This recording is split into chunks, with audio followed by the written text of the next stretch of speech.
Nomboka izao fotoana izao sika ka manasanao nomboka androanao fa hivavaka isika. Rainay izay ny an-danitro, ianao ilay raina ny lanitra sy ny tany.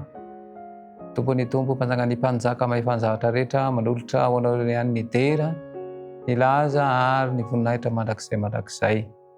Ny tsy fafehezana ny fisainana ka mahatonga anotona hatreo ka tanana fona aminao zany ankehitriny. Isaoranay anao satria mbola afaka andreny teny, aoka hitondra famelombelomana ho amin'ny fanahinay zany, ka hitondra fanavaozana eo amin'ny fiainana tononona. Sy angatana amin'anao Jesosy Kristy mivavaka. Amen. Ao anatina tontolo izay mahaverevitra ny maro ny ainan'ny zanak'olombelona ankehitriny. Ireo toe-javatra maro samihafa izay mitranga renesina any amin'ny fampalam-baovao ary hatrehana any anivon'ny fiarahamonina mihitsy aza, dia mahaverevitra ny rehetra fa toa misy karazana olana izay saribahana.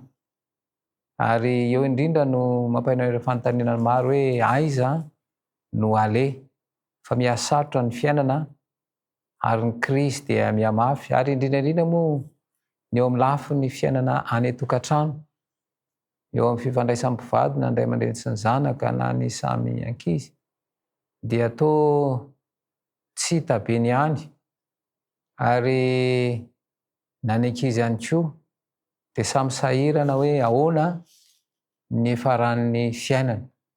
Ary izay indrindra hoe tsy maintsy mitady fanantenana. Ary aiza no ahitana ny fanantenana? Mazava ho azy moa zany fa ny fimaimenoana an'ity tontolo ity dia tsy afaka nomeny n'inona ny tontolo, fa finaretana fotsiny nomeny, fa misy banga ny anaty any. Fa ny mameno dia tsy inona fa ny fanambarana izay meny soratra masina. Ka amin'ity fotoana izay arahana eto ity dia ny Salamo 3:20 no andeha ho raisina, ary ao anatin'izay no andraisantsika ny fampaherezana. Ka ny Salamo 3:20 dia ny andininy voalohany rehefa vakiana dia izao no voalaza: Jehova no mpiandry ahy, tsy hanan-java mahaory ahy. Io indrindra zany hoe eto zany dia miteny Jehova no mpiandry. Ary ankehitriny moa aiza tokoa moa zany zao ny fikirana, aiza no ale amin'ireo toe-javatra maro samihafa, kanefa ny teny eto dia miteny hoe Jehova no mpiandry ahy. Raha raisina zany ilay teny hoe mpiandry, dia izy zany zao no miandry ny ondry raha izay no sary an'ohatra andraisana azy. Raha jerentsika zany ny fiainan'ireo ondry ireo dia ny ondry zany dia tena mila mpiandry. Fa izy ireo mantsy rehefa misy ireo ondry ireo dia ao amin'izy ireo misy mpitarika, ka izay tarihany iny mitarika an'ireo ondry ireo dia manaraka an'izay avokoa izy rehetra. Ka ny andraikitry ny mpiandry zany dia miaro azy, satria rehefa mandeha ireny ondry ireny dia tsy mahafantatra izay loza. Ka ny mpiandry zany dia miandry mba tsy ho tafiditra any amin'izay loza izay.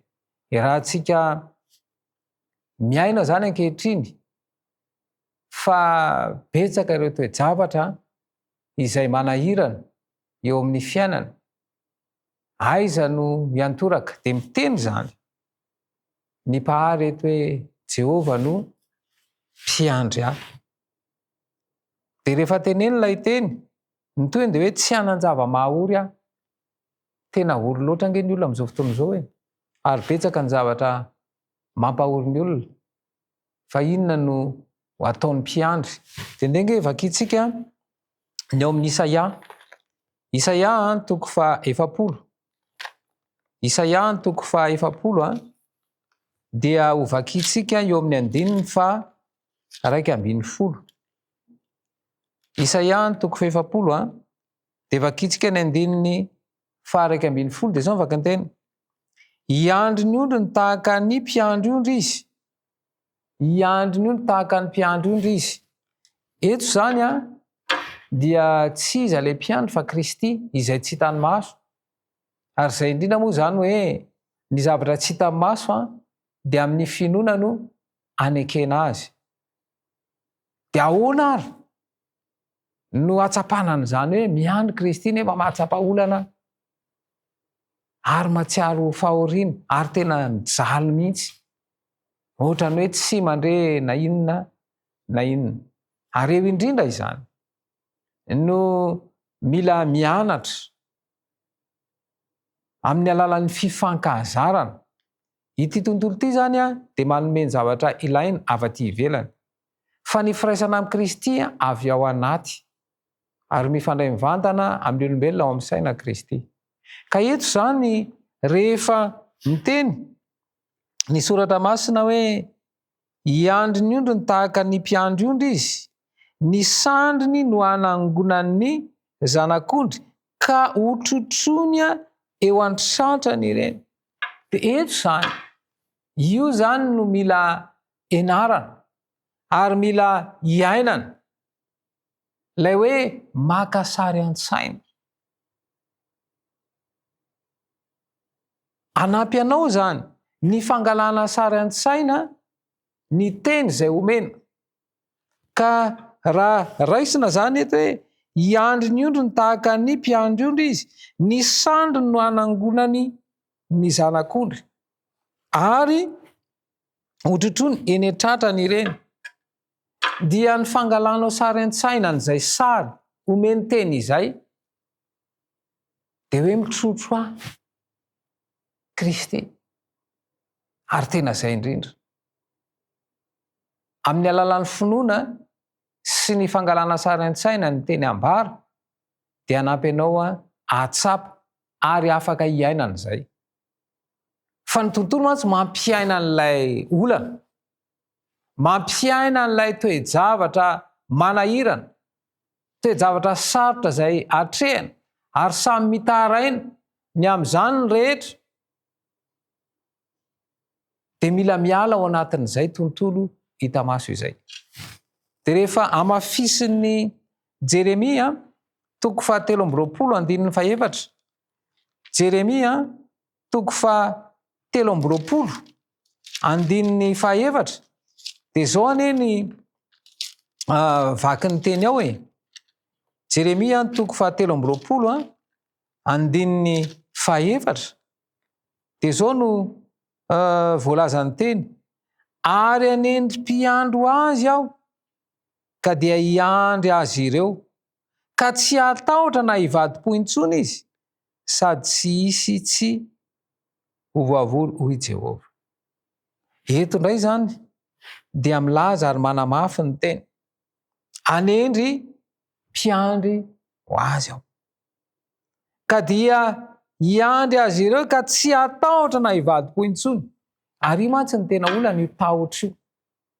Ary hoe rehefa tonga ny tahotra dia tsy manana antoka, ary tsy fananana antoka io no mahatonga ny saina tsy ho tony ary hiahià.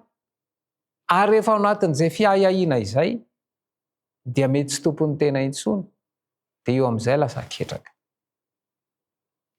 Ary izay no mampatonga ny hoe raha toa ka tsy alaina sary an-tsaina ny teny ary saintsaina sy eritreretina de tsy misy akony.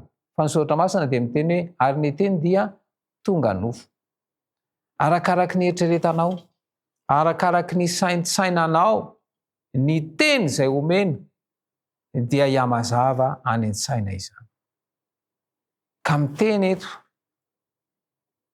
ny salamo: Jehova no mpiandry ahy, tsy hanan-java mahaory.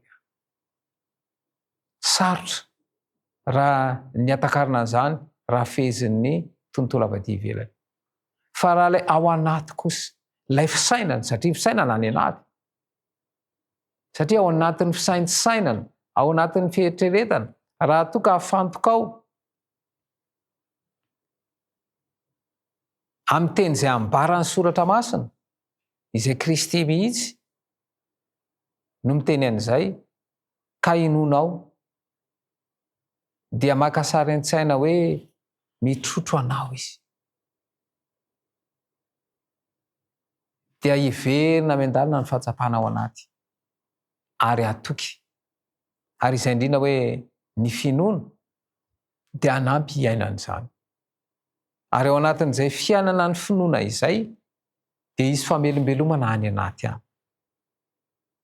Ka ny miainan'izay hoe ilay zavatra ao anaty sy ny avy aty ivelany, efa ivelany mantsy mandrivotra, misarika, fa ny ao anaty kosa tsy misy an'izay fa manome fahatsapana. Ary izay fahatsapana ao anaty izay no amerina indray ny toky izay omena. Ka raha miteny hoe Jehovah no mpiandry tsy hanan-java-mahaory, dia izao ilay famerenan'ny fahazavan-tsaina omeny fanahy ao amin'ny saina dia hanampy anao hanana fiainana hafa ankoatran'ny zavatra raisin'ny resika ty. Ary izay indrindra no mahatonga ny hoe rehefa iaina io teny io, rehefa saintsainy io teny io, dia isy fiantraikany ao amin'ny fomba fisainana ary anova tanteraka mihitsy ny fomba fijery ary hitantaratra eo amin'ny fiainanao iray manontolo ny vokatr'izay saintsainana izay. Dia ny fanahy masina no anampy hanome ny fahazavan-tsaina ka tonga anao hanana toky eo amin'ireo toe-javatra izay atrerina. Tsy mora akory ty fiainana ty, ratsy. Ary mafy ny Krisy fa ny toky izay omeny ilay mpahary amin'ny alalan'ny teny. Ka rehefa ho saintsaininao ny teny ary maka sary an-tsaina n'ilay sary izay omeny, dia hita famelombelomana ny fanahy. Ary amelombelona ny fanahinao tokoa ny Kristy amin'ny alalan'ny teny. Ka tonga anao hiatrika ny toe-javatra izay mitsanga ka azo famelombelomana ny fanahinao tokoa ianao. Andeha anasanao hanondrika alohanao ka hivavaka isika. Isaoranay ianao Jesosy satria manome anay teny mandrakariva. Amelombelona ny fanahinay. Sarotra nefa ny mandray izany satria zavatra tsy hitan'ny maso ary fahatsapana ao anaty no iainana. Koa mangataka ny fanadiovana ny fisainana voalohany indrindra avy amin'ny alalan'ny famelan-keloka izay omenao, ary aoka ilay fahazavan-tsaina omeny fanahinao maso no hazava fisainanay ahafahana mahafantatra ny sitraponao amin'ny alalan'ny teny, ka hitondra fanavaozana eo amin'ny fiainanay izany ka hananay toky ny amin'ny teny izay omenao anay, ka hitondra famelombelomana ao amin'ny fanahinay tononona sy angatahana amin'ny anaranao Jesosy Kristy mivavaka. Amen.